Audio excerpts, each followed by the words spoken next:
हम जो sexual reproduction in flowering plant पढ़ते हैं, अगर मैं ये कहूं कि केवल बोर्ड के हिसाब से अगर मैं मान के चलूं तो इम्पोर्टेंट है, इसमें कोई शक नहीं है। ठीक है, केवल बोर्ड के हिसाब से ही अगर मानूं तो इम्पोर्टेंट है। अच्छा, एक चीज है कि अगर मैं नीट के हिसाब से मानूं तो ये कितना इम्पोर्टेंट है। तो नीट के हिसाब से sexual reproduction in flowering plant एक ऐसा टॉपिक है जिसपे आप ये कह सकते हो कि अच्छे क्वेश्चन और एनसीईआरटी बेस्ड के क्वेश्चन आते हैं। हालांकि पिछले कुछ समय से ये थोड़ा सा नजरअंदाज हो रहा है, क्योंकि लिविंग वर्ल्ड से क्वेश्चन बढ़ गए, प्लांट किंगडम से क्वेश्चन बढ़ गए, मतलब 11th के पोर्शन से थोड़ा क्वेश्चन बढ़ने के कारण सेक्सुअल रिप्रोडक्शन थोड़ा सा साइड हो गया। लेकिन अगर ये टॉपिक ध्यान से रखोगे तो ये बड़ा काम आता है जब आपको जेनेटिक्स पढ़नी होती है। ठीक है, जो प्रिंसिपल्स ऑफ इनहेरिटेंस चैप्टर है उसे जब पढ़ना होता है आपको, तो ये बड़ा काम में आने वाला चैप्टर होता है। तो बड़ा दिलचस्प चैप्टर है sexual reproduction in flowering plant. Actual में 3 चीजें हम लोग यहाँ पे पढ़ते हैं जिसे हम लोग यहाँ बताना चाहते हैं।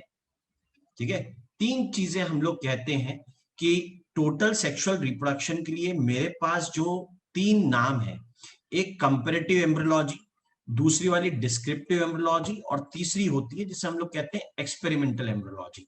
ये 3 एम्ब्रियोलॉजी हैं जिनके बेसिस पे हम लोग चीजों को एक्सप्लेन करने के लिए चल रहे थे। कारण क्या है, मुझे क्यों एक्सप्लेन करनी पड़ रही है, उन चीजों के बारे में जानिए। कि मैं ऐसा कहना चाहता हूं कि कंपैरेटिव एम्ब्रियोलॉजी में क्या क्या चीजें होती है। ध्यान से सुनो, मैं कहता हूं कि एम्ब्रियोलॉजी, पहले जानो एम्ब्रियोफाइटा कौन। टोटल प्लांट किंगडम में एम्ब्रियोफाइटा में जो मेंबर्स आते हैं वो इंक्लूड करते हैं एक ब्रायोफाइटा को, टेरिडोफाइटा को, जिम्नोस्पर्म्स को और एंजियोस्पर्म्स को। ठीक है, जहां पर लगे कि हमें 11th का कुछ भी ऐसा नहीं आ रहा और सर ने एकदम से उसका नाम ले लिया, तो बेटा मेरे को ना बोल देना। ठीक है, हिचकना मत, खुला बोलना, बहुत आसान सी चीज है। क्योंकि कई बार क्या होता है, हम टेंडेंसी में रहते हैं, हम ये नहीं सोचते हैं कि बच्चा केवल 12th सीरियसली पढ़ रहा है, 11th सीरियसली शायद नहीं पढ़ी होगी, तो हमें लगता है बच्चे को 11th का ना सारा याद है। ठीक, मेरा काम है आपकी स्पीड पे चलना, आपको अपनी स्पीड पे लेकर आ जाना। फिर और समझ सर गए? ये हाँ, सर हमारे तो वो ऑनलाइन क्लासेस हुई थी सर 11th क्लास में, तो सर इतना वो नहीं हुआ था। अरे बेटा मैं तो ऐसों को जान रहा हूँ जो मतलब इतने घने पढ़ाई करके आ गए हैं, मतलब मैं क्या बोलूं, उन्होंने ऐसे ही साइंस ले ली, मतलब जिन्हें लेनी नहीं थी वो भी 12th में आ गए हैं। अब अभी ये लग रहा है कि अगले साल भी ऐसे ही हो जाए, तो अगले साल वो ड्रॉप लेके तैयारी भी करने लग जाएंगे।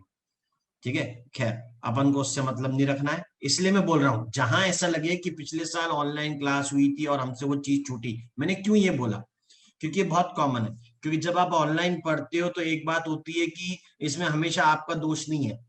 ठीक है, नेटवर्क का भी एक दोष है। नंबर दूसरा ये है कि क्या है कि हर बार क्लास ऐसे 1 to 1 टाइप के नहीं होती, सारे टीचर उस तरीके से बात नहीं करते हैं, अपना पढ़ाए निकल लिए खत्म, पढ़ाए निकल लिए खत्म। ठीक है, तो उसमें जब 1 to 1 डिस्कशन नहीं होता है, कुछ नहीं होता, तो जो नहीं समझ में आया ना वो या तो समझ में नहीं आया, हमें पता ही नहीं लगा और घटना घट गई, ये वो वाली बात है। और हमारा सिलेबस ऐसी हो गया, अब हमें नहीं पता कि आगे क्या होने वाला है। इसलिए मैं कह रहा हूं जहां पे कोई दिक्कत आए पहले ही बोल देना। ठीक है, मतलब रिपेरेटिव वर्क करते रहेंगे अपन लोग, जहां सुधार की गुंजाइश है बिल्कुल करें। ठीक है, क्लियर? तो एम्ब्रियोफाइटा जिसे मैंने कहा है उनके साथ एक्चुअली होता यह है कि वो सारे के सारे मल्टी सेलुलर स्पोरोफाइट बनाते हैं। ये मेरे को इसलिए बताना है क्योंकि आप क्वेश्चन पाओगे, क्योंकि मैं ही पेपर अगर बनाऊं तो मुझे वैसे क्वेश्चन तो देने ही पड़ेंगे जो नीट में आते हैं। ठीक है, तो अगर नीट में आते हैं या फिर किसी कॉम्पिटेटिव एग्जाम में वो क्वेश्चन आते हैं तो वो अप्रोच तो यहीं से लानी पड़ेगी। इसलिए मैं कह रहा हूं कहीं लगे, शंका लगे, बताइए भैया जरूर। एम्ब्रियोफाइटा मल्टी सेलुलर स्पोरोफाइट को रिप्रेजेंट करने वाले ग्रुप हैं, जिनमें भी स्पोरोफाइट मल्टी सेलुलर है उन्हें हम लोग एम्ब्रियोफाइटा कहते हैं। ठीक है, स्पोरोफाइट प्लांट किंगडम के अंदर मिलने वाली 2 जनरेशन में से एक है। प्लांट किंगडम के सारे मेंबर्स, यानी एल्गी हो गया, ब्रायोफाइटा, टेरिडोफाइटा, जिम्नोस्पर्म, एंजियोस्पर्म, सबके अंदर हमें 2 डिफरेंट जनरेशन मिलती है। एक होती है गेमेटोफाइट जो हैप्लॉइड होगी, और एक होती है डिप्लॉइड जो होती है स्पोरोफाइट। तो यहाँ स्पोरोफाइट मल्टी सेलुलर होगा जिसे एम्ब्रियो कहते हैं। एम्ब्रियो बनाने वाले सारे मेंबर यहाँ है। अब मैंने क्या वर्ड लिखा, कंपैरेटिव एम्ब्रियोलॉजी। कंपैरेटिव एम्ब्रियोलॉजी ऐसे कि जिम्नोस्पर्म एंजियोस्पर्म से कैसे अलग है, किस टर्म्स में, एम्ब्रियो के डेवलपमेंट में, या टेरिडोफाइटा ब्रायोफाइटा कैसे अलग है, एम्ब्रियो के टर्म में। इसको हम लोग क्या बोलते हैं, कंपैरेटिव एम्ब्रियोलॉजी। यानी ये इंपॉर्टेंट हो जाएगी, किस सेंस में इंपॉर्टेंट हो जाएगी, important in terms of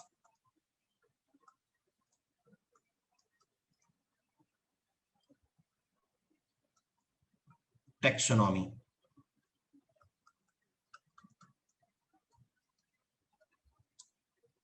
right, ऐसी चीज इसके लिए मैं बोल सकता हूं। केस नंबर 2, दूसरी बात समझिए, डिस्क्रिप्टिव एम्ब्रियोलॉजी। जो सारी घटनाएं हो रही हैं, ठीक है, जो भी सारी चीजें एम्ब्रियोलॉजी में होते हैं, मैं अभी स्टेप्स बताऊंगा, उन सबको मिलाकर पढ़ना, शुरू से लेकर एंड तक में पढ़ना। ठीक है, क्यों, क्योंकि मैंने बात एम्ब्रियो एम्ब्रियो एम्ब्रियो किया, लेकिन एम्ब्रियो सेक्सुअल रिप्रोडक्शन का एक रिजल्ट है। सेक्सुअल रिप्रोडक्शन की 3 स्टेजेस होती हैं, pre fertilisation, fertilisation, post fertilisation. तो मुझे शुरू से पढ़ना पड़ेगा, जड़ से लेकर ऊपर तक आना। तो वो डिस्क्रिप्टिव एम्ब्रियोलॉजी है, मतलब इसमें क्या इंक्लूड हो जाएंगे, स्टेप्स एंड इवेंट्स, वो सब चीजें पढ़ ली जाएंगी। ठीक, एक्सपेरिमेंटल एम्ब्रियोलॉजी क्या होगी, यानी इफेक्ट पढ़ना, effect of various factors on different steps and event. ये फैक्टर कैसे हो सकते हैं, एनवायरमेंटल फैक्टर हो सकता है, ठीक है, यानी एनवायरमेंट में टेम्परेचर, सनलाइट वगैरह का चेंज होना, या हमने कुछ टेम्परेचर वगैरह में कुछ गड़बड़ चीजें की, वैसा कुछ various factors on the steps and events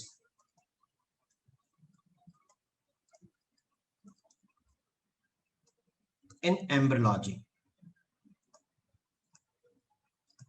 ऐसी सारी चीजें हमें कौन सी पढ़नी है, इनमें से हमें पढ़नी है भैया ये डिस्क्रिप्टिव एम्ब्रियोलॉजी, हम इसे पढ़ने वाले हैं यहाँ पे। ठीक है, हम टैक्सोनॉमी के लेवल पे बहुत ज्यादा नहीं जाते, बहुत ही फेयरली उसको पढ़ते हैं, वो है 11th वाली बात, ठीक है, वो है 11th वाला पोर्शन, यहाँ का नहीं। तो ये चीजें हम लोगों को याद रखनी है। मैंने क्या कहा, स्पोरोफाइट कैसी जनरेशन है, स्पोरोफाइट डिप्लॉयड जनरेशन होती है, जिसे आप 2n लिखते हैं।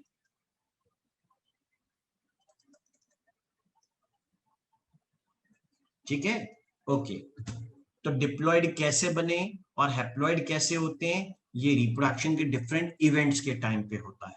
जरा हम लोग उन्हीं चीजों को लेके आगे बढ़ेंगे।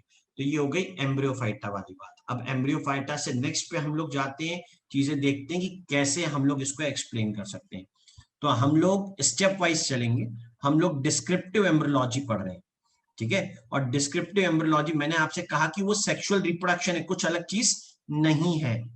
ठीक है, कुछ अलग चीज नहीं है। चलो जैसे मैं यहाँ पे लिख देता हूँ, फॉर एग्जाम्पल अगर मैं कहता हूँ कि अगर मैं सिर्फ क्या पढ़ रहा होता, अगर मैं एल्गी पढ़ रहा होता, ठीक है, तो मैं कहता कि सेक्सुअल रिप्रोडक्शन हुआ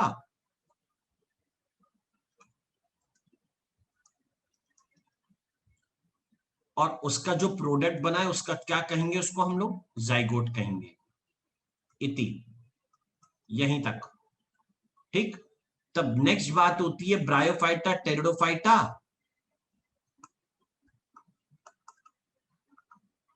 इनके अंदर सेक्सुअल रिप्रोडक्शन होगा,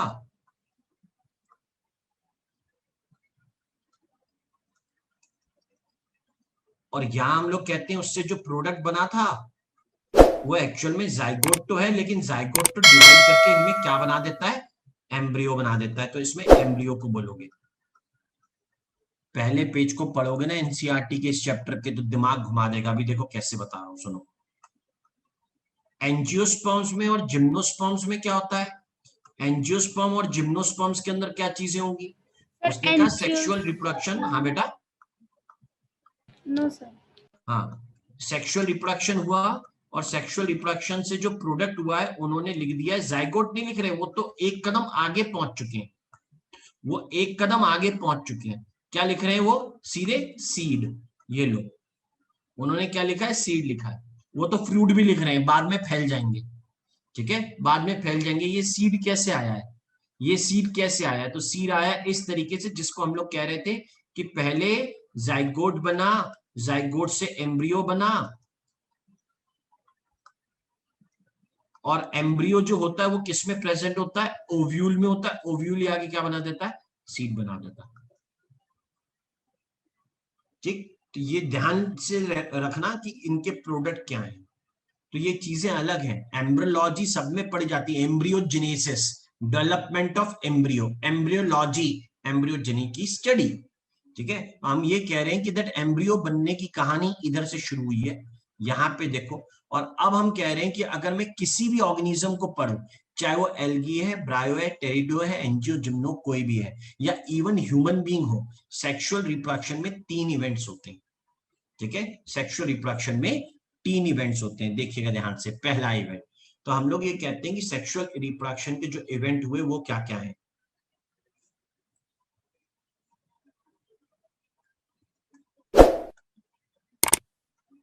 सेक्सुअल रिप्रोडक्शन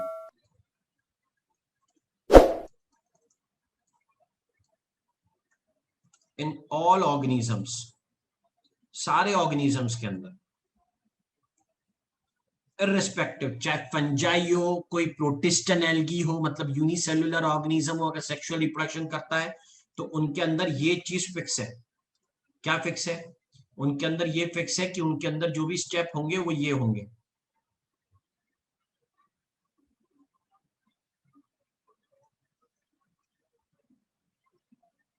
स्टेप्स और उनका सीक्वेंस यही रहना है।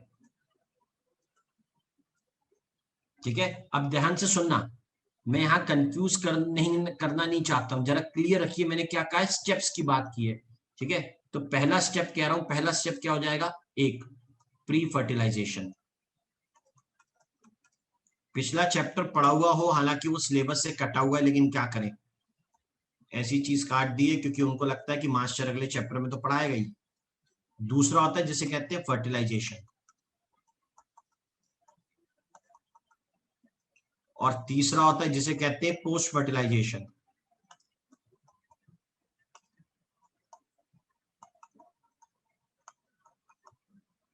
ठीक है, कितनी चीजें हो गई, 3। अभी ध्यान से सुनो, ये 3 इवेंट है, ये कंपेयर किसी भी के अंदर भी पढ़ोगे, यूनिसेल से मल्टी सेलुलर, यही तीनों चीजें होंगी।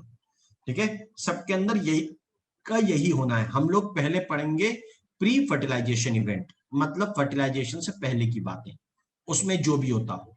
ठीक है, प्री फर्टिलाइजेशन इवेंट्स में क्या चीजें होती हैं, तो प्री फर्टिलाइजेशन इवेंट में एक चीज होती है जिसे हम लोग कहते हैं गैमीट का फॉर्मेशन। ठीक है, और फिर होता है गैमीट ट्रांसफर, गैमीट फॉर्मेशन, और फिर होता है गैमीट का ट्रांसफर। यही यहां पर भी पढ़ना है, कोई अलग बात नहीं है। फर्टिलाइजेशन तो हम जानते ही हैं भैया, मैंने स्टेप्स बताए, मैंने फीचर्स ऑफ सेक्सुअल रिप्रोडक्शन नहीं बताए। सिंगेमी होना, मियोसिस होना, ये फीचर्स ऑफ सेक्सुअल रिप्रोडक्शन। हम जो बता रहे हैं वो यहाँ पे स्टेप्स ऑफ सेक्सुअल रिप्रोडक्शन। तो प्लांट के अंदर, फ्लावरिंग प्लांट के अंदर प्री फर्टिलाइजेशन इवेंट्स क्या हैं, हमने ब्रॉडली उन्हें 2 कैटेगरी में यहां पे लिखा है। सारे ऑर्गेनिज्म में इन जनरल कहने के लिए वो लिखा है गैमीट फॉर्मेशन और गैमीट ट्रांसफर।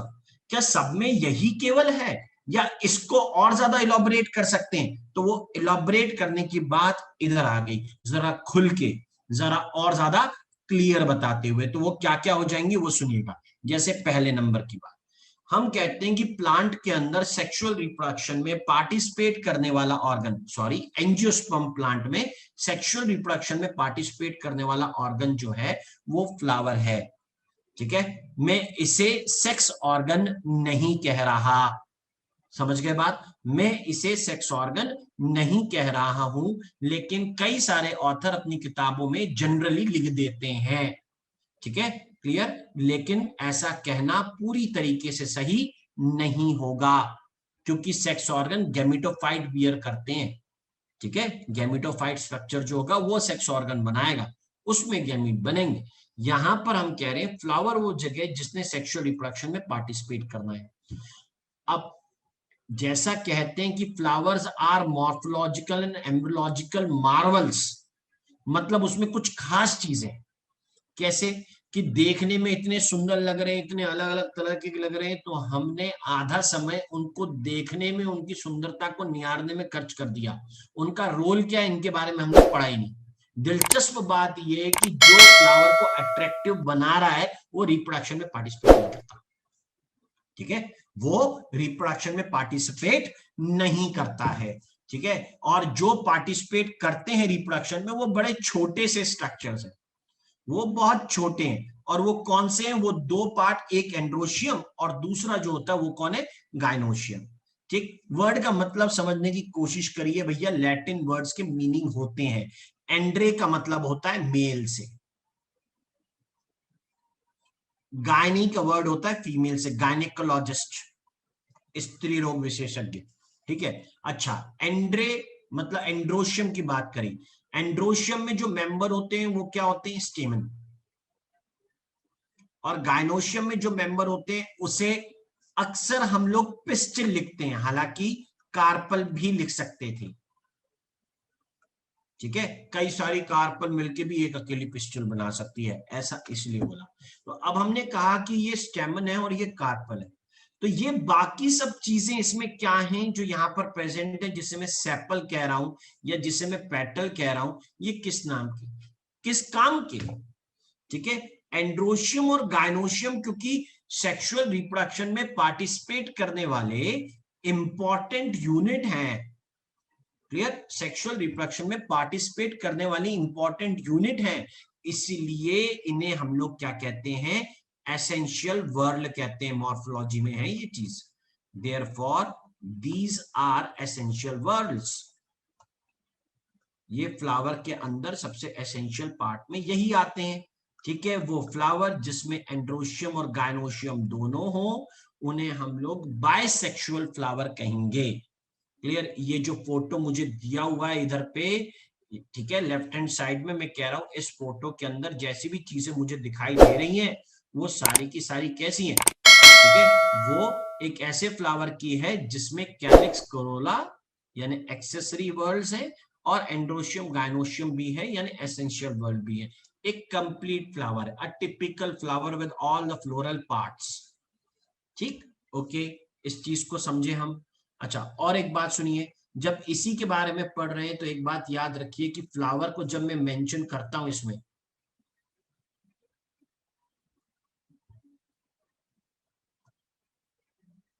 जब फ्लावर के लिए मैं कोई चीज मेंशन करता हूं तो ये याद रखिए, फ्लावर को हम लोग कहते हैं flower is a modified shoot. ठीक है, फ्लावर एक मॉडिफाइड शूट है। अच्छा, और मॉडिफाई किस काय के लिए हुआ है? It is modified for sexual reproduction.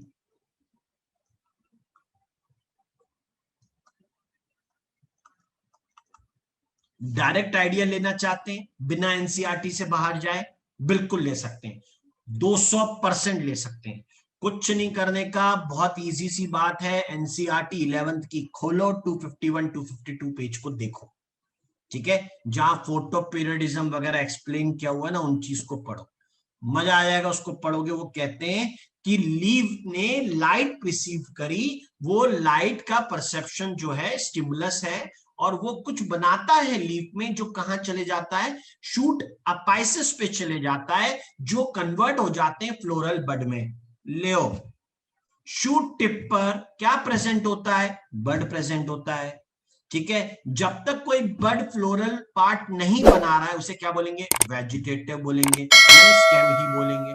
और वो कन्वर्ट हो रहा है फ्लावर के अंदर, यानी हम क्या बोले कि फ्लोरल बड वास्तव में, यानी in actual floral bud is a modified vegetative bud, वो मॉडिफाई होकर रिप्रोडक्शन करने वाले बड में चला गया है।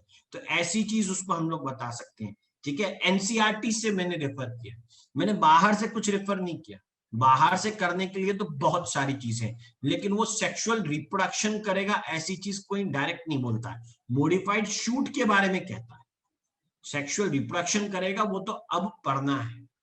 ठीक है, तो ये फ्लावर की बात हम लोग कर रहे हैं, ये दो इंपॉर्टेंट पार्ट्स हैं जिनको हमने यहाँ पे मेंशन किया, और मैंने आपसे बताया कि अगर इन सारी चीजों को पढ़ोगे तो एक बात को याद रखने का, और वो ये है कि एसेंशियल वर्ल्ड सेक्सुअल रिप्रोडक्शन में पार्टिसिपेट करते हैं, एक्सेसरी नहीं करते हैं। ठीक है, क्योंकि हाँ बताता हूं, आपके सवाल का शायद मैं जवाब दे दूंगा पहले, कि कई लोग ऐसा कहते हैं कि फ्लावर अट्रैक्टिव दिखता है तो उसकी तरफ इंसेक्ट जाता है, खुशबू आती है, मधुमक्खी जा रही है उसकी तरफ, या अट्रैक्टिव चटक रंग है उसके तो बर्ड वहां पे जा रहा है और पॉलिनेशन कर रहा है। तो भैया प्लांट ने वो स्ट्रक्चर बनाए हैं सेक्सुअल रिप्रोडक्शन को अचीव करने के लिए। तो ये मत कहो कि पेटल नहीं है तो सेक्सुअल रिप्रोडक्शन नहीं होगा। ऐसे कई एग्जाम्पल हैं जिनमें पेटल कलरफुल नहीं है, जिनमें फ्रेग्रेंस नहीं है, लेकिन हम कहते हैं कि वो बीज बना लेते हैं। अच्छा एक एग्जाम्पल बताता हूँ, आपने बहुत आमतौर पे देखा होगा, बड़ा सुंदर सा फूल होता है जिसे गुड़हल कहते हैं, चाइना रोज। स्कूल में अक्सर वही कटवा देते हैं हमसे, yes, और घर के आसपास हमें बहुत आराम से मिलता है। ठीक है, नंबर दूसरा, आपने भुट्टा देखा, मक्की। ठीक है, सीजन चल रहा है, बरसात, बढ़िया भूज के मिलते हैं। ठीक है, मैं आपसे केवल बहुत सिंपल सा क्वेश्चन पूछ रहा हूं, आप लोगों ने तो शायद भुट्टे के खेत भी देखे होंगे कि मक्के जब लगे होते हैं खेत में तो कैसे दिखते हैं। तो उसके अंदर ना बहुत सारे फ्लावर लगे होते हैं, बहुत सारे छोटे छोटे छोटे फ्लावर्स होते हैं। ठीक है, और वो एक कवरिंग से बंद है, हम उसके बारे में चर्चा नहीं कर रहे, मैं केवल उसके अंदर बहुत सारे फ्लावर्स की बात कर रहा हूं। खूब सारे वहां पे फ्लावर्स हैं, एक कवर है जो धीरे धीरे लूज पड़ता जा रहा है और वो एक्सपोज हो जाते हैं हवा को। ठीक है, अब मेरा सवाल इतना सा है कि क्या आप जो चीज खाते हैं भुट्टे में, वो जो दाना होता है जिसे हम लोग केरियोप्सिस कहते हैं, येलो कलर का, वो क्या है? वो फ्रूट है मेज का, वो मक्के का फ्रूट है। यानी उस पूरे भुट्टे के ऊपर जो दाने मक्की के लगे हुए, वो सारे के सारे अपने आप में एक एक फ्रूट है। अब आपसे मेरा यही सवाल है, फूल किसका बड़ा देखा? गुड़हल का यानी चाइना रोज का देखा। क्या आपने उसका फ्रूट देखा है? No sir. क्या आपने गुलाब का फ्रूट देखा, रोज का? मतलब एक चटक लाल रंग का है, मेरे को उसका फ्रूट देखने को नहीं मिला। एक इतनी बढ़िया खुशबू वाला है, उसका फ्रूट मुझे देखने को मिला। मुझे रजनीगंधा का भी फूल देखने को नहीं मिल रहा, फ्रूट नहीं देखने को मिल रहा। या दूसरे एग्जांपल ले लूं, मोगरा है, उसका भी फ्रूट नहीं देखने को मिल रहा। लेकिन मक्की में जिसमें कोई खुशबू नहीं है, फ्लावर भी ऐसे छोटे छोटे से नन्हे नन्हे से, लेकिन उसके अंदर हमें फ्रूट देखने को मिल रहा है, ये क्या बात हुई भाई?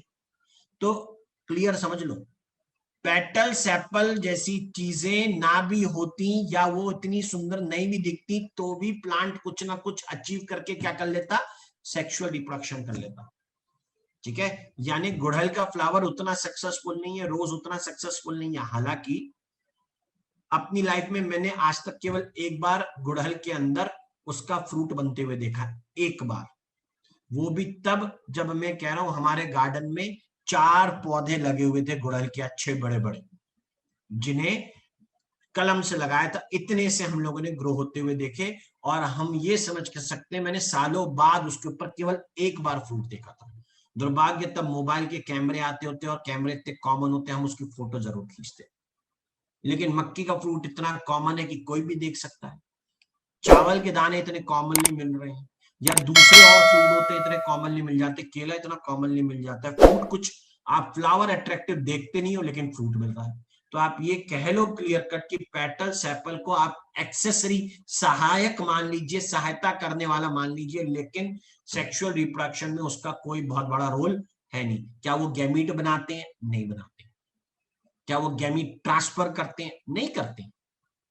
ठीक है, तो उनका ऐसा कोई भी खास रोल नहीं होगा। पर हाँ सर अट्रैक्ट तो वही करते हैं ना?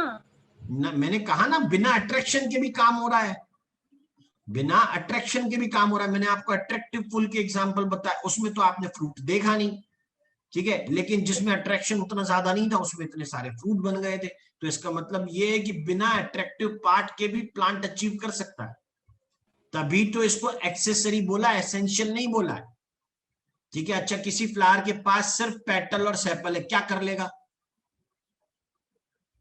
कर लेगा? कुछ नहीं करेगा, क्योंकि जिसने गैमीट बियर करने हैं वो पार्ट तो दो अलग है ना, वो पार्ट सेपल पेटल नहीं है। दो तरीके से समझ लो इस चीज को। ठीक है, अगर कोई फ्लावर ऐसा है जिसमें पेटल सेपल ही बचा के रख रहे हो, आप सारे के सारे स्टेमन उखाड़ दो, उसमें से पिस्टिल उसमें से काट के फेंक दीजिए। अब उम्मीद करिए कि वो फ्रूट बना ले या वो सीड बना ले, कैसे? वो चीजें आपने बचाई नहीं उसमें, इसलिए वो एसेंशियल है। ठीक है, एसेंशियल का मतलब जिसके बगैर सेक्सुअल रिप्रोडक्शन हो नहीं, और जो है तो सेक्सुअल रिप्रोडक्शन वाली बात होगी। तो आप पेटल सेपल को एक्सेसरी ही मानेंगे। ठीक है, क्लियर? चलिए, एक तो बात ये थी। दूसरा सुने, अब जब मेरे पास स्टेप्स पढ़ने हैं मुझे कि स्टेप्स क्या क्या हो जाएंगे सेक्सुअल रिप्रोडक्शन के अंदर या एम्ब्रियोलॉजी के अंदर, तो स्टेप देखिए, मैं पहले स्टार्ट करता हूं मेल पार्ट से। ठीक है, मैंने डायरेक्ट नाम लिखा है। ठीक है, हालांकि मैं ये चीज कह सकता हूं कि अगर मुझे पूरा डिटेल करना हो तो मैं ये कह सकता हूं कि एंथर किसका पार्ट होता है। एंथर वैसे तो पार्ट होता है किसका? स्टेमिन का।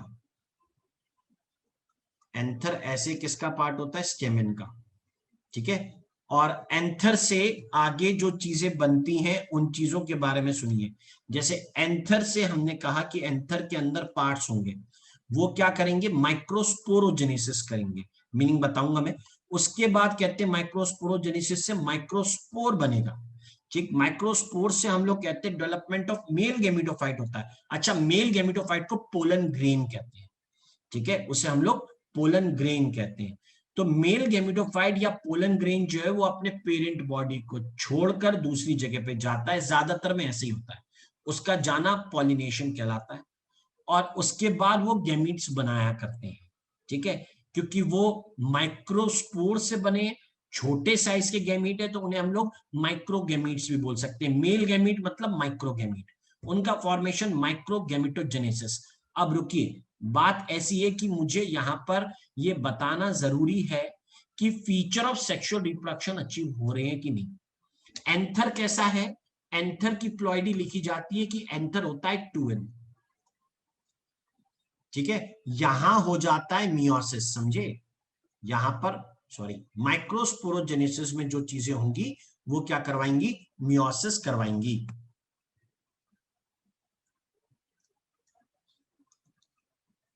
माइक्रोस्पोरोजेनेसिस में इवेंट होता है जिसे हम लोग कहते हैं मियोसिस।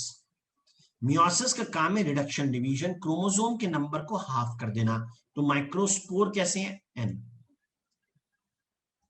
सिंपल बात बताऊं, सारे सीड प्लांट के अंदर मियोसिस से दो तरीके के स्पोर बनते हैं। एक का नाम होता है माइक्रोस्पोर और दूसरे का नाम होता है मेगास्पोर। दोनों अलग अलग जगह भी बनते हैं। इधर देखिए, नेक्स्ट माइक्रोस्पोर की बात करें, ये हैप्लॉइड है। फिर डेवलपमेंट ऑफ मेल गैमेटोफाइट की कहानी चली, तो मेल गैमेटोफाइट की कहानी में बताते हैं कि ये भी कैसा होगा? हैप्लॉइड। बोलो कैसे? अरे देखो भैया, ये करेगा अब क्या? माइटोसिस। ठीक है, और जो हैप्लॉइड है वो हैप्लॉइड ही रहेगा, ये माइटोसिस का रूल है। ठीक, और यहां रिजल्ट बन जाएंगे। माइक्रोगैमेटोजेनेसिस से माइक्रोगैमीट्स बनेंगे। गैमीट कैसे? हैप्लॉइड। तो गैमीट हैप्लॉइड क्यों होते हैं? गैमीट के बनने का रास्ता क्या है? मियोसिस। गैमीट के बनने का रास्ता क्या होता है? मियोसिस होता है। याद रखिएगा इन चीजों को। हम लोग ये कहते हैं कि दैट माइक्रोस्पोर,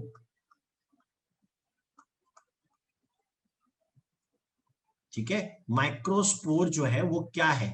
ठीक है, ऐसा लिखा जाता है कि that pollen grain can be stated as microspore.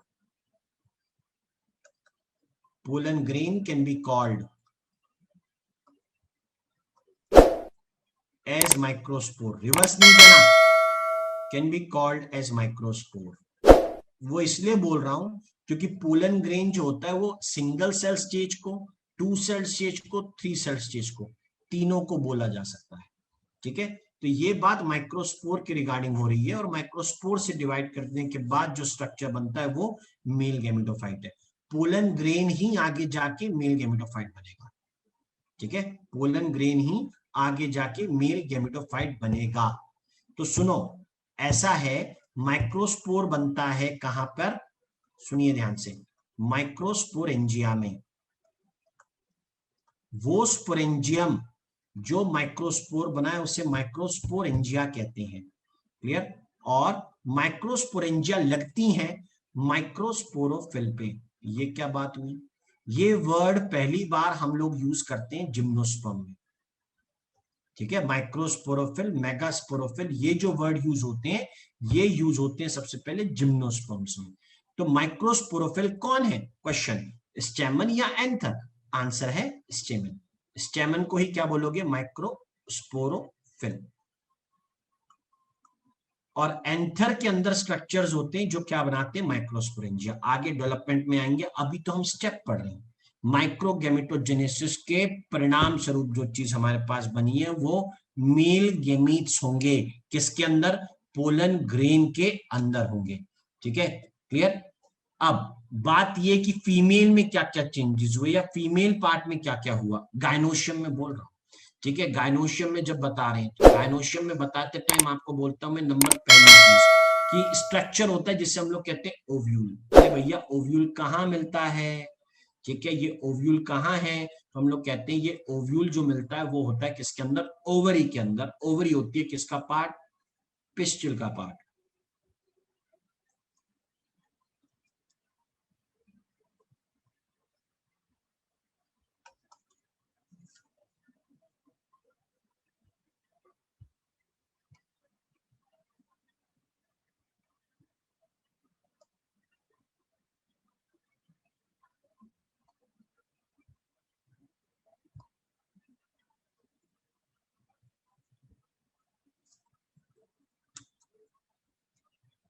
कहां से अटके,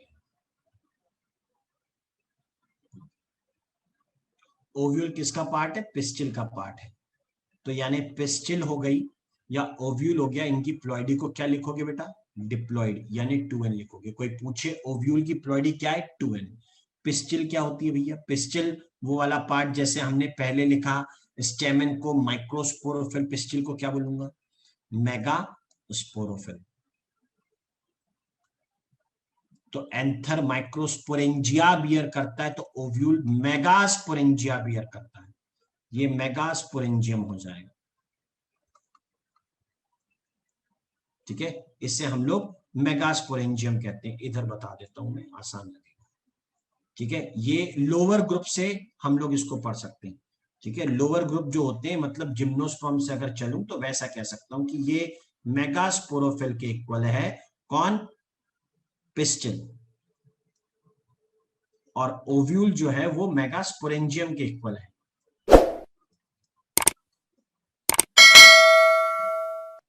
और ओव्यूल ने अब क्या कर दिया, तो हम कहते हैं ओव्यूल से जो स्ट्रक्चर बनते हैं वो करते हैं मेगास्पोरोजेनेसिस, और मेगास्पोरोजेनेसिस से आगे बनता है जिसे कहते हैं मेगास्पोर। तो मेगास्पोरेंजियम में हम लोगों ने ऑब्जर्व किया कि एक स्ट्रक्चर बनेगा जिसे मेगास्पोर मदर सेल कहते हैं। खैर वो बात की बात है, यहां पर जो इवेंट होगा वो मियोसिस होगा, सेम पीछे के जैसे ही। ठीक है, स्पोरोजेनेसिस के अंदर क्या हुआ है, मियोसिस। तो जो स्पोर है वो मियोटिक स्पोर है। तो अगर ओव्यूल 2n होता है तो मेगास्पोर कैसा होगा, n होगा। ठीक है, मेगास्पोर जो होगा वो क्या होगा, n होगा। ये मेगास्पोर क्या करेगा, इस मेगास्पोर का काम है फीमेल गेमिटोफाइट को बनाना। ठीक है, ये फीमेल गेमिटोफाइट को डेवलप करेगा, यानी फीमेल गेमिटोफाइट हैप्लॉइड होगा, और उसी से आगे क्या बनेगा, फीमेल गेमीट बनेगा। ये भी आगे हैप्लॉइड, और उससे आगे बनने वाला फीमेल गैमीट जिसे हम लोग क्या कहते हैं, एग सेल कहते हैं। ठीक है, उसकी प्लॉइडी भी क्या होगी, एग। तो मेरे पास क्लियर कट सी लाइन है, अगर कोई मेरे से पूछे भी तो मैं इसको बहुत आसानी से ये कह सकता हूं कि gametes are always haploid, gametes हमेशा हैप्लॉइड होते हैं, आर ऑलवेज हैप्लॉइड। क्यों, as their formation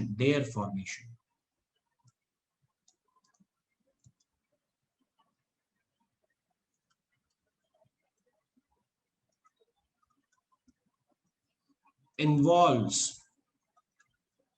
meiosis, देर सवेर मियोसिस होगा ही होगा, और मियोसिस क्रोमोसोम के नंबर को हाफ कर देते हैं। सिंपल सी चीज, क्लियर, आसान सी बात, इसमें कोई दिक्कत ही नहीं। तो अब इसी को जब हम लोग एक्सप्लेन करते हैं तो कहते हैं कि मियोसिस हुआ इसलिए गैमीट हैप्लॉइड है, चाहे मेल गैमीट हो चाहे फीमेल गैमीट हो। ठीक, नेक्स्ट देखिएगा, अगर ये चीजें हैं तो अब हम पढ़ते हैं पहले मेल पार्ट्स यानी स्टेमन। तो मेरे पास तीन चीजें पढ़ने को होंगी, एक होगा स्टेमन, दूसरा माइक्रोस्पोरेंजियम और तीसरा होगा पोलन ग्रेन। ठीक है, स्टेमन के दो मेन पार्ट्स होते हैं। ठीक है, स्टेमन के दो मेन पार्ट्स होते हैं, टोटल पार्ट तीन है। ठीक है, टोटल पार्ट कितने हैं? तीन। तीन पार्ट में पहले मैं लिखता हूं एंथर, दूसरा मैं कहता हूं एंथर को जोड़ता हुआ होता है, उसे कहते हैं कनेक्टिव। कनेक्टिव वस्कुलर इन फंक्शन होगा, ये वस्कुलर इन फंक्शन है।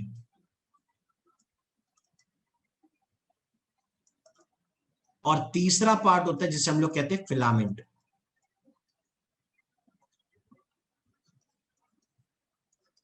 ये तीन चीजें, ठीक, एंथर, कनेक्टिव और फिलामेंट, इन तीनों को बताना। तो हमने कहा ये तीन पार्ट्स हैं, इनमें से हम दो मेन को पढ़ेंगे। दो मेन बहुत क्लियर कर दे रहा हूं बेटा, मैंने कौन सा कहा? एंथर और फिलामेंट। तो समझ लो कनेक्टिव को मैंने बता भी दिया कि कनेक्टिव का काम क्या है, वो वस्कुलर कंडक्शन करना, नीचे से आती हुई फिलामेंट से आती हुई चीजें एंथर में दोनों तरफ बांटना, ऐसा उसका काम है। ठीक है, तो हम ऐसे एक डायग्राम में किसी स्टेमन को देखते हैं जिसमें पहला पार्ट हम लोग जिसे डिफाइन कर रहे हैं वो है एंथर। ठीक है, एंथर जो दिख रहा है वो कहां पर है? टर्मिनल पे दिख रहा है, यानी टिप पे दिख रहा है। ठीक है, एंथर कहां दिखाई दे रहा है आपको? टिप पे दिखाई दे रहा है, इसलिए उसके लिए लिखते भी हैं it is germ terminal and generally bilobed. ये क्या डायग्राम बना के दिखाता हूं अभी। ठीक है, और इस बाइलोब स्ट्रक्चर में दो थीका है, फिर से दो चैम्बर। पहले एक को दो में बांटो, दो को फिर से दो दो में बांट दो, यानी टोटल कितने हो गए? चार। यानी आप उन्हें डायथीकस कह सकते हो, लेकिन अब जो वर्ड बनेंगे अब ध्यान से सुनिएगा। एंथर के बेसिस पे हम लोग कैटेगराइजेशन कर सकते हैं डिफरेंट प्लांट में कितने लोब हैं या कितने थीका हैं या कितने स्पोरेंजिया हैं, उस बेसिस पे। ध्यान से सुने, ऐसा कह रहे हैं कि एक एग्जाम्पल मेरे पास दिया हुआ है जिसमें मुझे इस तरीके का डायग्राम बना के दिया है, एनसीईआरटी का डायग्राम है बेटा। ठीक है, फैमिलीज पिछले साल उन्होंने काट के फेंक दी हैं, नहीं तो उनमें ये नाम का जिक्र था जो डाइथीकस लिख रहा हूं यहाँ पे। आप देख सकते हो सोलेनेसी में, फेबेसी में नाम लिखे हुए हैं। ठीक है, अब सुनो, ये वाली जगह, ये वाली जगह, ये चार कोने बोल रहा हूं, ये चार कोने क्या है? एंथर एक ऐसी स्ट्रक्चर है इस तरीके की जो चार कोनों में बढ़ गई। कि ऐसा समझो ये लेफ्ट साइड और राइट साइड का एंथर, यानी कितने लोब दिख रहे? दो, बायलोब्ड हो गया। ठीक है, अब हर एक लोब में कितने दिख रहे? दो दो और दिख रहे हैं। ठीक, तो इसका मतलब मैं कह रहा हूं कि यहां पे जो कंडीशन है, ध्यान से सुनिएगा, ये पहले क्या हुआ? डायथीकस। दूसरा वर्ड सुनो, कितने पोलन सैक है? 4 पोलन सैक, या इन्हीं को क्या बोलूंगा? 4 पोलन चैम्बर भी लिख देते हैं कई बार, इसलिए क्या लिख रहा हूं? टेट्रा, मतलब चार। स्पोरेंजिया है, टेट्रास्पोरेंजिएट। ठीक है, इसे क्या लिख रहा हूं? टेट्रास्पोरेंजिएट लिख रहा हूं। ठीक है, ऐसा क्या और भी चीजें होती है, रुको, ये बहुत कॉमन है, कहां मिल जाएगा? हमने लास्ट ईयर फैमिली पढ़ी हो, फेबेसी, एनसीईआरटी में तो छपी बेटा। ठीक है, झलक डाल सकते हैं, कोई दिक्कत नहीं है। सोलेनेसी, लिलिएसी, तीनों फैमिली जो एनसीईआरटी में दी हैं उनके अंदर यही कैरेक्टर मिल रहा है, डायथीकस। रुको, एग्जाम्पल एनसीईआरटी में है, लेकिन स्टेमन के बारे में थोड़ा बहुत बताया, सब कुछ नहीं बताया। एंथर के बारे में तो कुछ भी नहीं है, तो उसके लिए ऐसा लिखा हुआ है, उसके लिए कुछ इस तरीके से बना हुआ है, हमें बनाना होगा। ठीक है, हमें ये चीज बनानी होगी।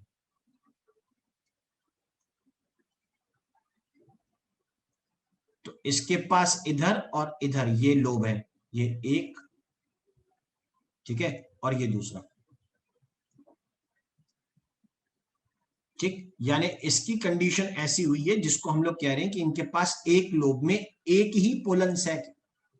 पहले तो इसको मैं क्या कहूंगा? एक लोब में एक ही चैम्बर, तो उसको लिखूंगा मोनोथीकस। ठीक है, इसे क्या लिखूंगा? मोनोथीकस। फिर टोटल पोलन सैक के नंबर कितने बोलूंगा? 2 पोलन सैक इन टोटल, इसलिए क्या लिखूंगा इसको? 22 स्पोरेंजिएट, यानी 2 लोब होना कॉमन सी बात है। क्या लिखा? 2 लोब होना कॉमन की बात है, लेकिन आगे कंडीशन मोनोथीकस या डाइथीकस कोई सी भी हो सकती है। ये एग्जाम्पल बायस्पोरेंजिएट मोनोथीकस मिलता है किसमें? चाइना रोज के मेंबर्स में। फैमिली का नाम मालवेसी कहते हैं और मुझे इसकी फैमिली के 3 मेंबर किताबों में दिए हुए हैं, मॉर्फोलॉजी में बार बार नाम आता है। एक है चाइना रोज, दूसरी है भिंडी, क्लियर, लेडी फिंगर, जिसे ओकरा भी लिखा हुआ है, और तीसरा हम लोग कहते हैं कॉटन। ठीक, ये इनके करेक्टर याद रखिएगा। मैंने कहा कि एंथर कैसे हैं अंदर से, उनमें कितने चैम्बर्स बने हुए हैं, उस बेसिस पे वो डाइथीकस, मोनोथीकस, टेट्रास्पोरेंजिएट, बायस्पोरेंजिएट हो सकते हैं। मोनोस्पोरेंजिएट भी हो सकता है, रखिए उसको साइड में अभी। ठीक है, उतने का नहीं जानना है, उतने का जानना है जितने के नाम हमने सुने हुए हैं। ये 11th एनसीईआरटी की फैमिलीज में से था और ये सबसे कॉमन है, ये मोस्ट कॉमन टाइप्स है, समझे? और ये उतने ज्यादा कॉमन नहीं है मोनोथीकस के एग्जाम्पल। ठीक, हमने एंथर को समझ लिया। मतलब एंथर क्योंकि पोलन को बनाने वाला पार्ट है, इसलिए आप लोग एंथर को क्या कह सकते हो? ये वो पार्ट है जिसे क्या बोल दूंगा मैं? ये फर्टाइल है। ठीक है, ये क्या है? फर्टाइल है। ठीक, ऐसी चीज हम लोग यहाँ पर डिफाइन कर सकते हैं, राइट? सिंपल सी चीजें, ऐसे एग्जाम्पल आ जाएंगे। नेक्स्ट, अगला समझे, दूसरा केस सुनिएगा। इतना पढ़ने के बाद में एंथर तो समझ में आ गया होगा, ऐसा उम्मीद है। कोई दिक्कत है बेटा तो बता दो, क्लियर है बात? यस ये एग्जाम्पल सुने हुए ना, China rose, lady finger, cotton, yes sir. Estimation में दिए हुए एनसीईआरटी के अंदर। ठीक है, ओके, चलिए। तो ये तो बात डाइथीकस और मोनोथीकस की होगी। दूसरा मेन पार्ट मैंने आपको बोला है वो कौन है? फिलामेंट। ये डंडी इतनी इंपॉर्टेंट, यार डंडी तो सब कुछ है, क्लियर? डंडा, डंडा नहीं तो झंडा नहीं, तो डंडा बहुत इंपॉर्टेंट चीज है भाई। यही तो है जो क्या करवाएगा? Attachment, clear? यही वो चीज है जो क्या करवाएगा? अटैचमेंट। देखो पीछे के पार्ट्स में देखिएगा, आपको चीजें मिलेंगी, नहीं जा सकता। अगर मैं पीछे की स्लाइड्स में बताऊं तो आपको वो चीज मिल सकती है। नेक्स्ट, दूसरा सुनिए। अगर ये सारी चीजें मैं बता रहा हूं तो ऊपर एक बात के ऊपर ध्यान दीजिएगा कि दूसरा पार्ट जिसे मैं कह रहा हूं the second main part of the typical स्टेमन, वो कोई एंथर इस तरीके से, ठीक है, वो कुछ इस तरीके से हम लोगों को दिख रहा है। और ये सॉरी फिलामेंट, तो ये जो फिलामेंट है, ये नीचे का जो लॉन्ग स्लेंडर स्टॉक है, ये दो में से कोई एक कंडीशन है। या तो वो डायरेक्टली थैलेमस से जुड़ जाएगा, या फिर वो किससे जुड़ा हुआ होगा? पेटल के साथ जुड़ा होगा। अरे बेटा, थैलेमस वो पार्ट है जिसपे सारे फ्लोरल पार्ट्स लगते हैं, ठीक है ना? ये वो है जिसपे फ्लोरल पार्ट्स आते हैं सारे। तो हम तो यूजुअली यही बोल देते हैं कि ये ओवरी, अगर ओवरी सुपीरियर हुई तो ऐसे ही बनाऊंगा, और बाकी फ्लोरल मेंबर इसके नीचे देखो, ये स्टेमन, ठीक है? ये वो कलरफुल पेटल है जो आप बोल रहे हो बहुत जरूरी है, मेरा कहना नहीं है, ठीक है? मेरा क्या कहना है, जो फाइलोजेनेटिक सिस्टम ऑफ क्लासिफिकेशन बताते हैं ना, उनका ये कहना है कि फ्लावर जिसमें कैलिक्स करोला ना हो वो एडवांस्ड, और जिनमें कैलिक्स करोला की जैसी चीजें हो वो प्रिमिटिव। मतलब क्या कचरा इकट्ठा करा तुमने, उनका ये कहना है। और ये है सेपल, ठीक? तो हम कह रहे हैं कि या तो ये थैलेमस से जुड़ा है, ठीक है, या फिर क्या हो सकता है? वो पेटल से जुड़ा हुआ भी हो सकता है। पेटल से जुड़ा हुआ, हाँ है ना? जैसे किसमें? दतूरा में। दतूरा मतलब फैमिली किसकी? Solanaceae, clear? Potato, tomato, brinjal जिसमें आ रहे हैं, वो फैमिली जो है उसके अंदर हम लोग ऑब्जर्व करते हैं कि ये फिलामेंट किससे जुड़ा हुआ हो सकता है? पेटल से जुड़ा हुआ हो सकता है। ऐसा एग्जाम्पल मुझे बताने को पड़ता है, ठीक है, बता देते हैं। तो आप ये कहते हो कि एक कंडीशन जिसका नाम है एपीपेटलस, जहां कह रहे हैं कि दैट स्टेमन is adhered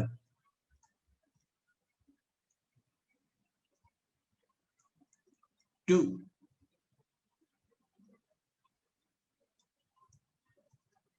पेटल्स, ठीक है ना, हाँ, विद देयर एंथर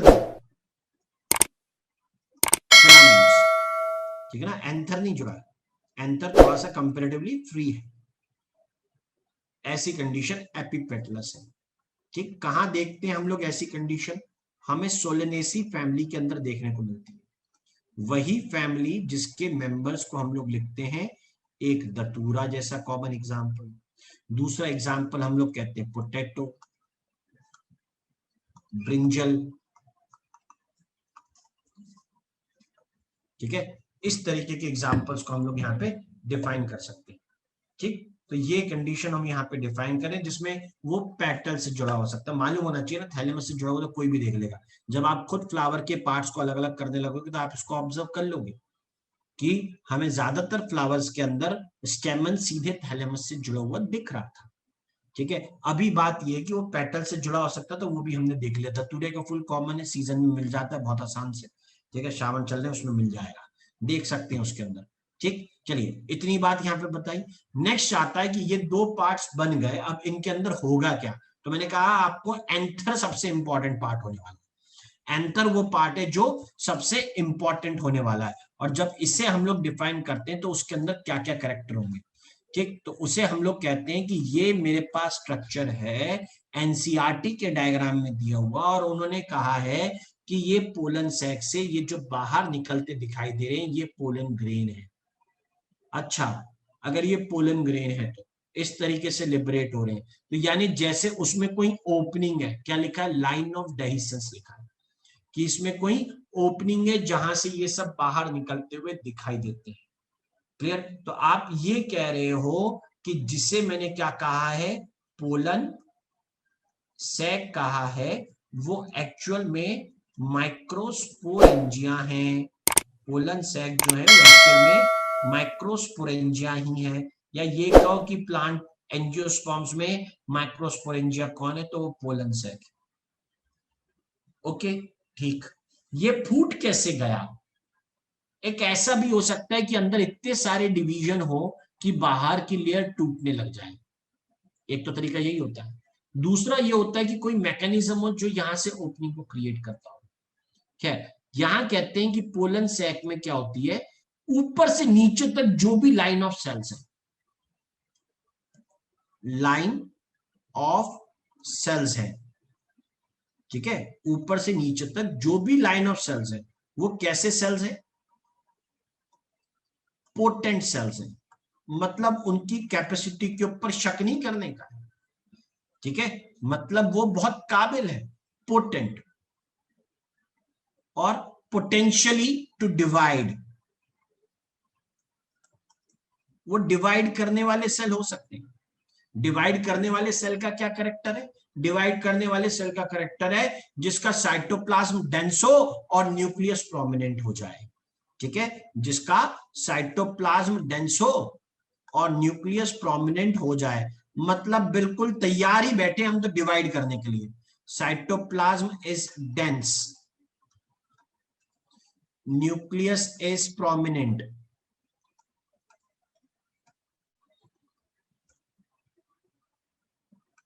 हम इन ग्रुप ऑफ सेल्स को कहेंगे, इन्हीं ग्रुप ऑफ सेल्स को कहेंगे क्या, आर्कीस्पोरियम, इसको कहेंगे आर्कीस्पोरियम। याद रखिए प्लॉइडी कितनी लिखी है, 2n, अभी सब डिप्लॉइड है, नो मियोसिस राइट नाउ, अभी तो पता ही नहीं है डिवीजन कौन सा हो, हमें बस इतना पता है कि एंथर डिप्लॉइड है, और anther is the best place to study meiosis also, अभी चालू नहीं हुआ है, ठीक है, anther is the best place to study meiosis.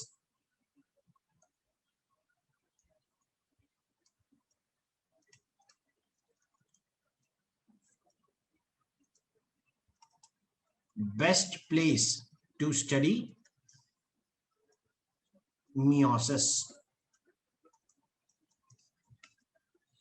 ठीक, याद रखिएगा, अभी हुआ नहीं है लेकिन पहले ही एस्टेब्लिश कर दिया हमने, जैसे रूट टिप होती है वो फेवरेट प्लेस होती है माइटोसिस पढ़ने के लिए, वैसे ही हम कहते हैं एंथर जो होता है वो मियोसिस पढ़ने के लिए बेस्ट प्लेस होता है, ठीक है। चलिए इसी को आगे बढ़ाते हुए कि हमारे पास आगे क्या है।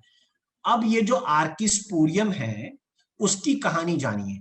आर्किस्पोरियम जो होगा वो करेगा डिवाइड। कैसे डिवाइड करेगा सुनिए। हम ये कह रहे हैं कि हर एक सेल जो है वो पोटेंट है। हमने तो अभी केवल एक ही सेल की बात करी, हम एक ही से पढ़ते हैं, सफिशिएंट है। उसमें होगा क्या, वो रेडियली इलोंगेट होता है। आर्किस्पोरियल सेल्स के बारे में बात कर रहे हैं। ये सेल रेडियली इलोंगेट होता है। क्या मतलब होता है रेडियल इलोंगेशन का, खींच दिया एक तरफ, ठीक है, इसको एक तरफ को खींच दिया, ठीक है, थोड़ा खींचा हुआ सा लग रहा है, लग भी रहा है, इसमें कोई शक नहीं, ठीक है, ये खींचा हुआ सा लग रहा है। तैयारी पूरी है इसकी, आज नहीं तो कल तुरंत डिवाइड होकर यहां दिखाई पड़ेगा हम।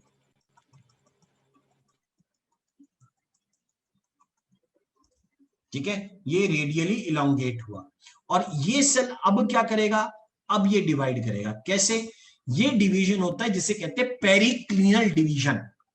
ऐसा डिवीजन हो जाना जिसके बेसिस पे लेफ्ट राइट दोनों तरफ को सेल बनते हुए चले जाएं और नंबर ऑफ लेयर क्या हो जाए, बढ़ जाए। क्या लिख रहा हूं मैं, पेरिक्लिनल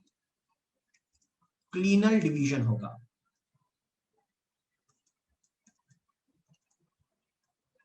ठीक है, यहां हमें पेरिक्लिनल डिवीजन देखने को मिलता है और इस पेरिक्लिनल डिवीजन को देखने के बाद हम लोग ये कहते हैं कि दैट पेरिक्लिनल डिवीजन का रिजल्ट क्या होगा, वो कुछ इस तरीके से दिखाई देगा। ये जो सेल अंदर है उसे रहने दीजिए अंदर की तरफ, बाहर की तरफ कुछ नई लेयर ऑफ सेल्स बनती जा रही है। ठीक है, मतलब आप ये कह रहे हो कि लेयर पे लेयर बढ़ रही है। ठीक है, लेयर पे लेयर बनती चली जाएगी ऐसे। बाहर की तरफ जाने वाले सेल को बोलते हैं पेराइटल, बाहर की तरफ बढ़ने वाले सेल का नाम हो जाता है पेराइटल सेल्स।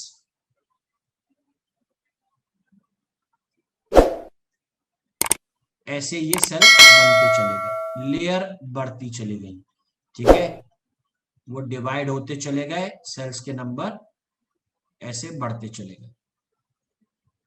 ओके, ठीक है, यहां हम समझे, यहां बीच वाले के पास में भी न्यूक्लियस तो हो गई, ऑब्वियस सी बात। ठीक है, अभी बीच वाले सेल का काम पूरा नहीं हुआ है, अभी तो केवल किनारे बढ़ रहे हैं। ठीक है, बाहर की तरफ जो सेल बने, मैंने आपसे क्या कहा, बाहर की तरफ जो सेल बनेंगे उनको मैं बोलूंगा प्राइमरी पेराइटल सेल्स, या जस्ट पेराइटल सेल्स बोल लो चलेगा। अंदर की तरफ जो बना है ना उसका नाम क्या है, स्पोरोजिनस। उसको क्या बोलोगे, स्पोरोजिनस बोलोगे। या ऐसा एक नहीं कई होंगे, इसलिए स्पोरोजिनस सेल्स। आप सुनिए, आप सुनिए ध्यान से कि जितनी लेयर्स इनसे बनेगी प्राइमरी पेराइटल सेल से, उनके नाम क्या होते हैं। प्राइमरी पेराइटल सेल से लेयर्स बनती हैं आगे। कितनी लेयर बनती हैं, तो हम लोग कहते हैं 3 लेयर बनती हैं। स्पोरोजिनस की तरफ जाती हुई लेयर से काउंट करेंगे। ठीक है, स्पोरोजिनस से काउंट करना चालू करेंगे। स्पोरोजिनस की इमीडिएट सराउंडिंग का नाम है टेपिटम। ठीक है, उसके बाद दूसरा नंबर आता है जिससे हम लोग कहते हैं, अरे डायग्राम में दिख रहा है देख लो, टेपिटम, फिर मिडिल लेयर, फिर एंडोथीशियम, दिख रही है यहां पर। ठीक है, दूसरा आता है जिसे कहते हैं मिडिल लेयर्स।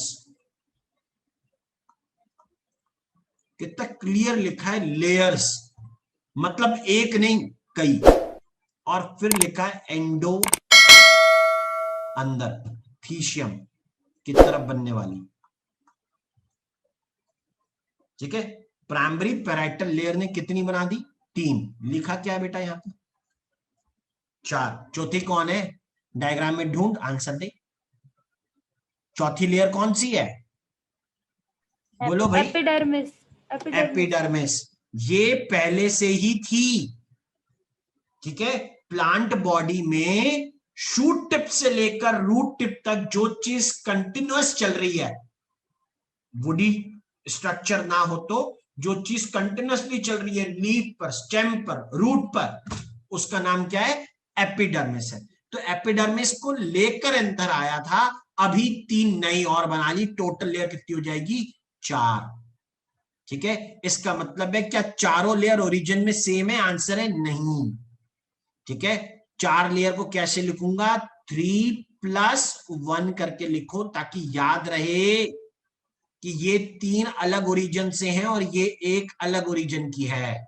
ये पहले से थी, ये अभी बनी है।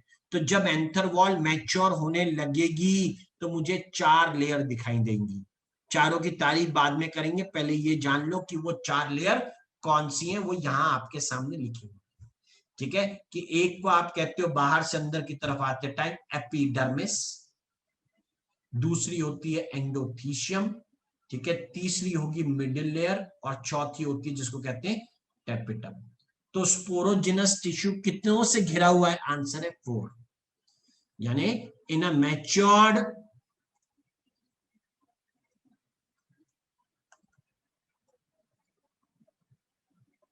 Anther sporogenous tissue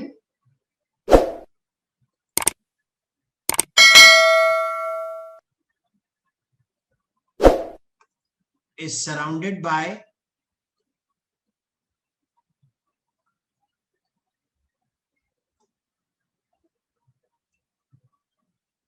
four layered wall।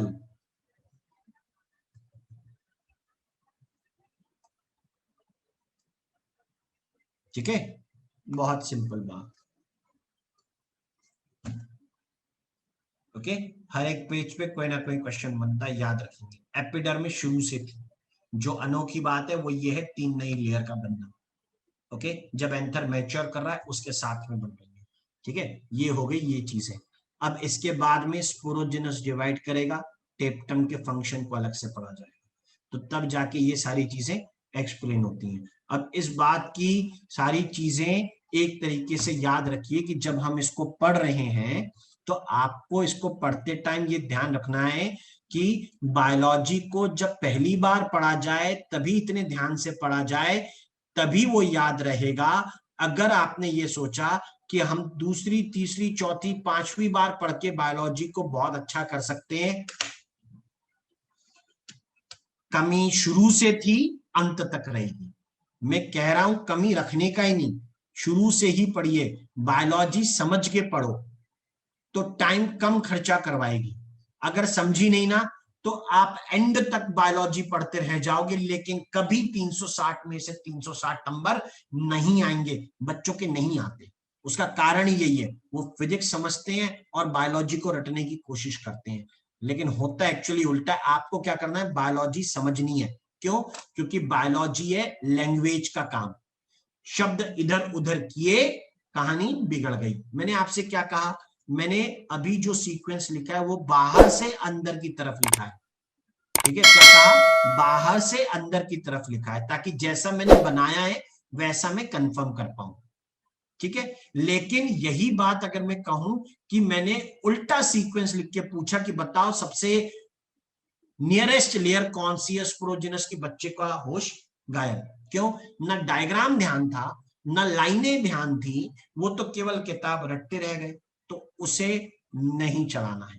आपको क्या चाहिए? आपको चाहिए ये चीज कि आप प्रॉपर तरीके से इसको पढ़िए, समझ के पढ़िए, ध्यान से पढ़िए। ठीक है, एक दिन में 25 पेज पढ़ने की कोशिश कभी मत करिए, कोई जरूरत भी नहीं है यार, बहुत टाइम पड़ा है। ठीक है, बायोलॉजी अगर पढ़नी है तो एक दिन में 25 पेज पढ़ने की कोशिश मत करो, क्योंकि अगर ऐसा करोगे तो उसको समझ नहीं पाओगे। अभी हमारी किताब में गिने चुने पेज हैं।